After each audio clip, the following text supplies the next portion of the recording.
Hi, Peter Hames here, the Townscape Heritage Manager for Stockport Council. I've been working on this project for the last 3 years. We were awarded some cash back in 2019 from the National Lottery Heritage Fund to basically bring this forgotten street within Stockport back to its best. And I'm going to show you a few examples of what we've done.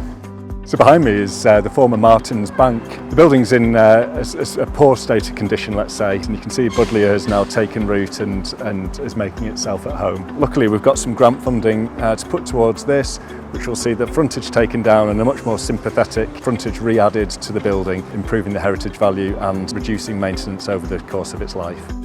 Years of lack of investment from the private sector has led to need for regeneration here, where buildings have literally fallen down in the past.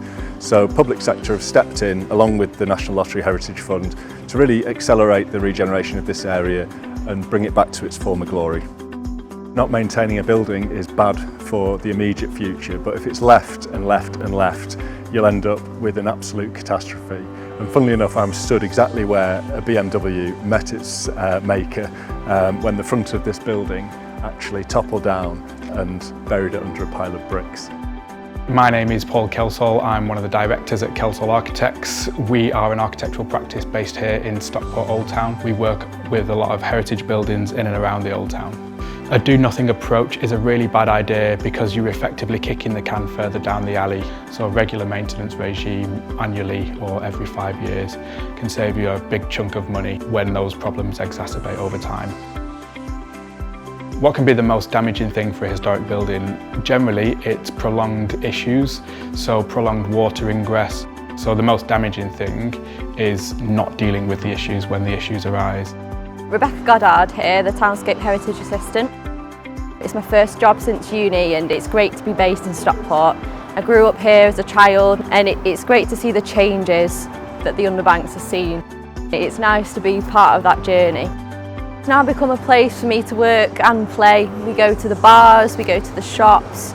It's great to bring my family here and to give them a little tour of what's going on, and it's just positive, the whole thing, and it's nice to see people here, the activities that we host, and to see the area full of life as it once was.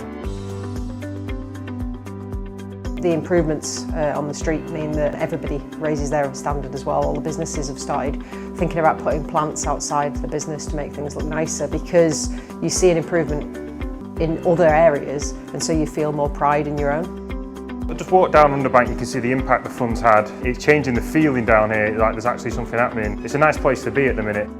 This is a really beautiful street. Businesses like us and our neighbours and our companions nearby, you know, we're lucky to be here, and we're just going to keep moving forward and to make it as amazing as possible.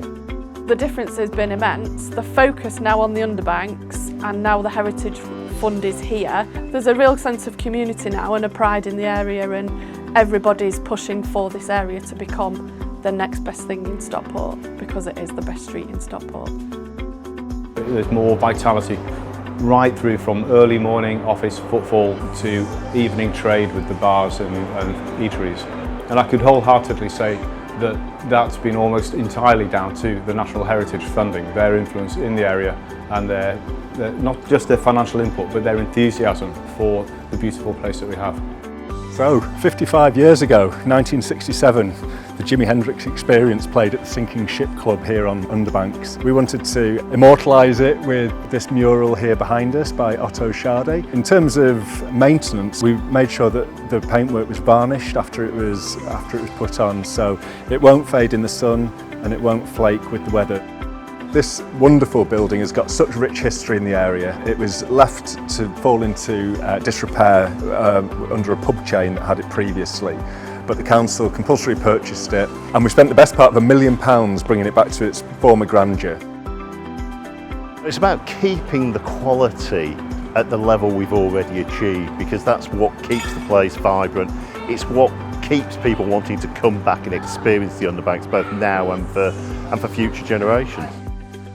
Hi, I'm Chris from yoursashwindows.com. We're a company who specialise in repairing, maintaining and installing new wooden sash windows. All around Stockport, but specifically here on Underbanks, there's a wide range of timber windows, shapes and sizes, condition, good condition, bad condition, and of course ages and states of repair, which is where we come in. So I'm just going to show you some of the good and the bad. We're on the steps of St Peter's Gate Bridge here, and right behind me you can see a sash window that's had better days. And this is what happens to windows if you don't look after them properly. The window itself is propped up by a tin can, which says that the weights and the cords are probably gone. The rot is clearly showing. They've ruined the window. They need a new window. We're just round the corner from Underbank just now, but I thought this particular building was worth pointing out. If you look at the bottom right window, the sill slopes inwards, as it does on the top right window. And the top left window slopes inwards as well. It's probably down to subsidence, as you can see from the bricks under the bottom right window, but it just makes a curious view. Here we have a fabulous example of a recently refurbished double glazed window. You wouldn't be able to tell it's double glazed because it's slim double glazing with a very small gap in between the two panes of glass, but it's highly energy efficient. My top tip to keep buildings tip-top is regular maintenance, annual checks and dealing with issues when they arise. So here's a great example. So something as simple as a lick of paint on here can save a lot of trouble down the line, where obviously water can get in here and it's only going to degrade this soft wood, and then your glass potentially popping out. So sometimes it's a few pence spent now will save you a lot of pounds in the future. So here's a fantastic comparison. 15 Lower Hillgate, which we've finished restoring to a very high standard. It basically required the full rebuilding of the frontage of this property because the previous one had been allowed to go to rack and ruin. Much like 11 to 13, which is one that we're about to bring forward. A 10-second fix is going to save you a lot of money down the line. You can see here that the rainwater downpipe has just come away, which is going to cause a lot of water to just cascade down over the top of the shop front. It's only going to cause more damage as time goes by. We've got 18 to 20 Lower Hillgate here, another building that had fallen into disrepair. Currently, as you can see on this one, to bring it forward as a hairdresser's and a bar above.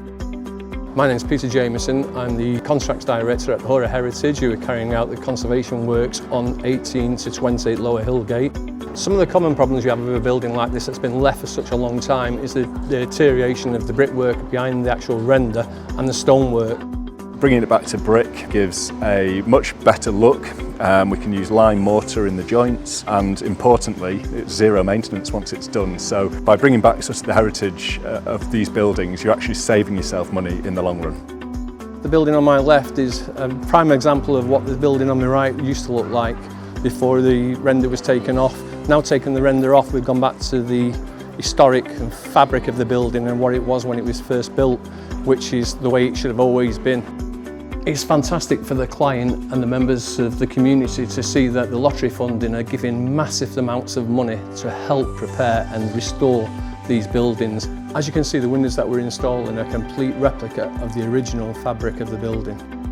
It's amazing to see all them buildings that were falling down now being restored and being occupied by some amazing cool creatives as well as amazing eateries. So I'm excited to see what more the Heritage Fund can bring to the area and where it's going to go in the future.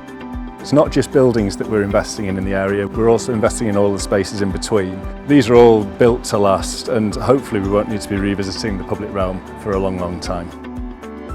The funding's important because it continues the regeneration of a really important and historic area of Stockport's town centre. But Stockport can't do it on its own. We need the building owners and the private landlords who are involved in this area also to step up and be involved in the regeneration work that we're doing.